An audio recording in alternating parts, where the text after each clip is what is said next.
Hey everybody, it's Dan from KCF CrossFit, and I'm bringing you the home WOD for Thursday, March 26th. Today we have a 15-minute AMRAP, or I guess it's kind of a ladder. You're going to start with 5 Russian kettlebell swings. The prescribed weight for men is 53 pounds, and for ladies it'll be 35 pounds. And you're going to follow that with a 10-foot handstand walk. The next round, you will go to 10 kettlebell swings, followed by a 20-foot handstand walk.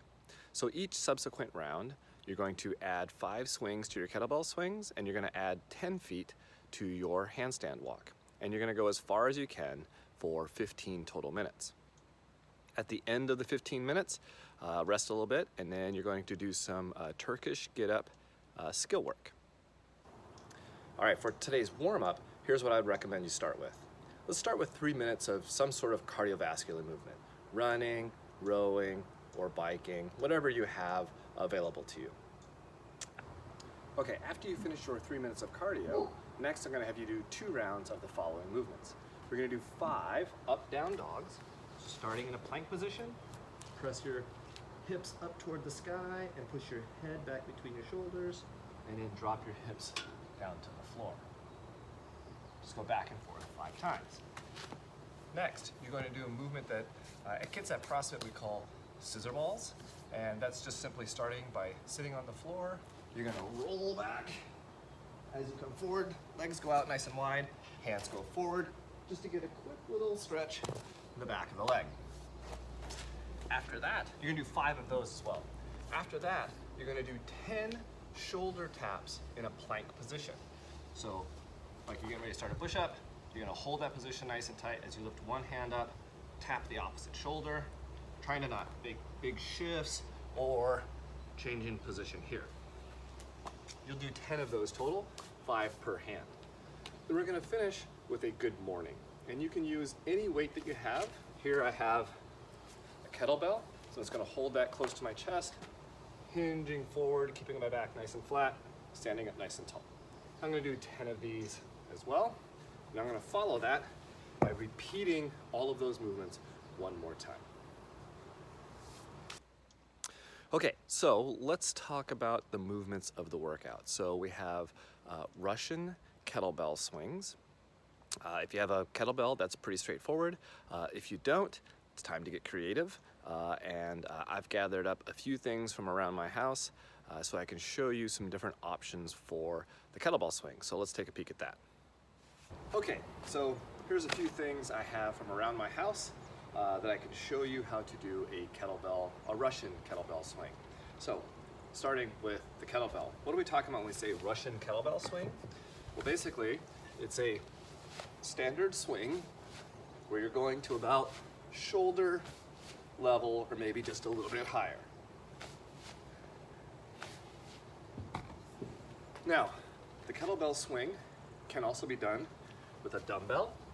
So I have a dumbbell here. I have a couple of different options. One, I can pick it up by the head of the dumbbell and do my swings this way. Or you can grab it by the handle, put both hands here, and do the same idea. I tend to prefer the handle just because I feel like with the head of the dumbbell, I don't have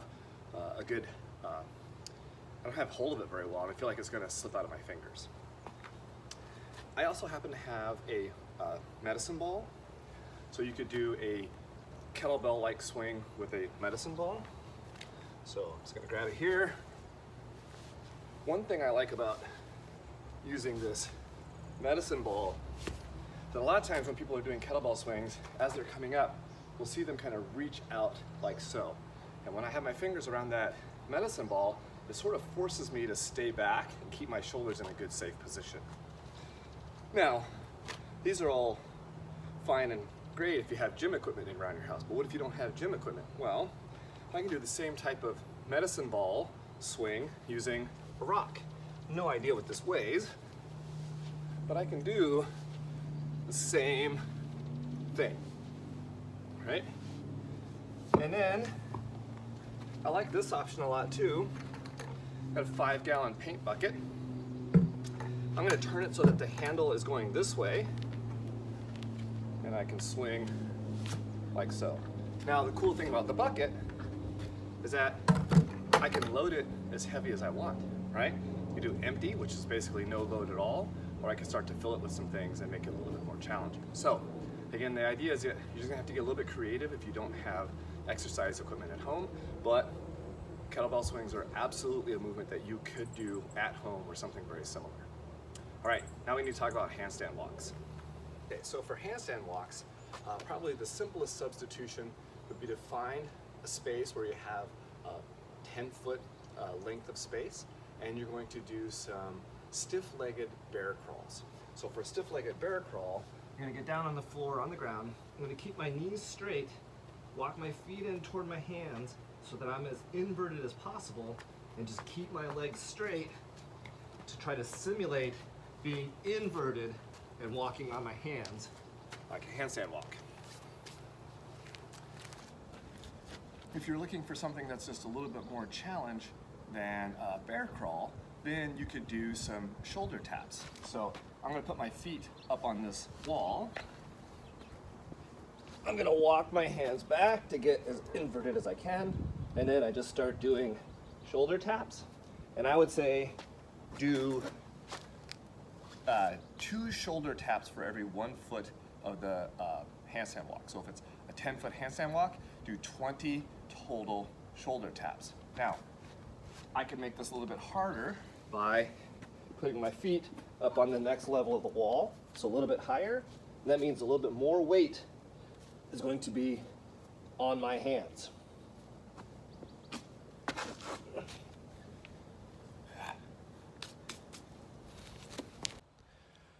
So whichever of those options makes the most sense for you, that's what I would recommend that you do.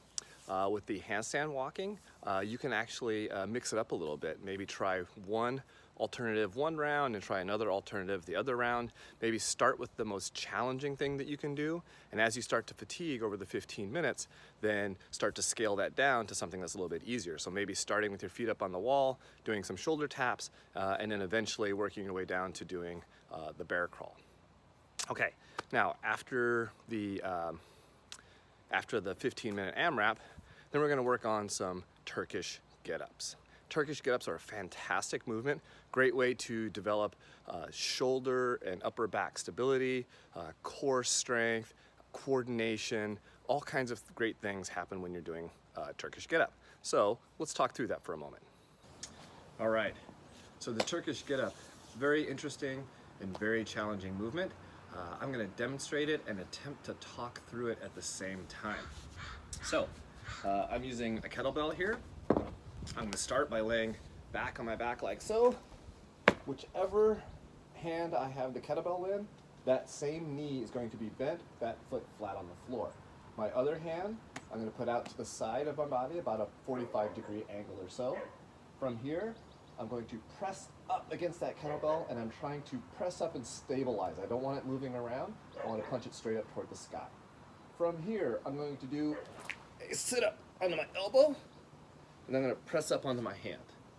Then I'm going to lift my hips up and swing my leg through. So now I'm in a half kneeling position. I'm going to come up to a kneeling position from here, continue to press straight up, and then I stand. On the way back down, I'm just going to reverse course, bring that knee back. I'm in a lunge, hand supported, swing the leg through, down to the elbow, and back down, and then I carefully bring that kettlebell back down without crushing my face. Okay, now, what do you do if you don't have a kettlebell? Well, Coach Mike challenged us and said, hey, get creative. Find something around your house that you can do a Turkish get-up with. So I went scouring around and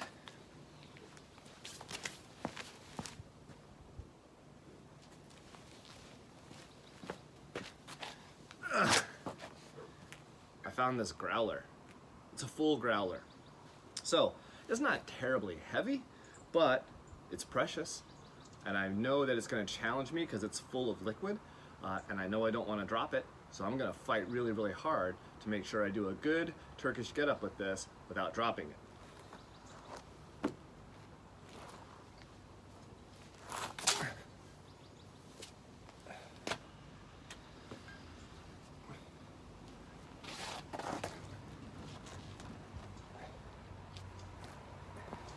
If you've never done Turkish get-ups before, it doesn't require a lot of weight to challenge you.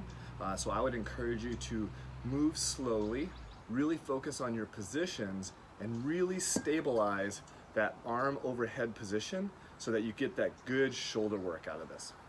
All right, this is a lot of fun. Really encourage you to think outside the box and try different things with your Turkish get-ups, and let us know how it goes.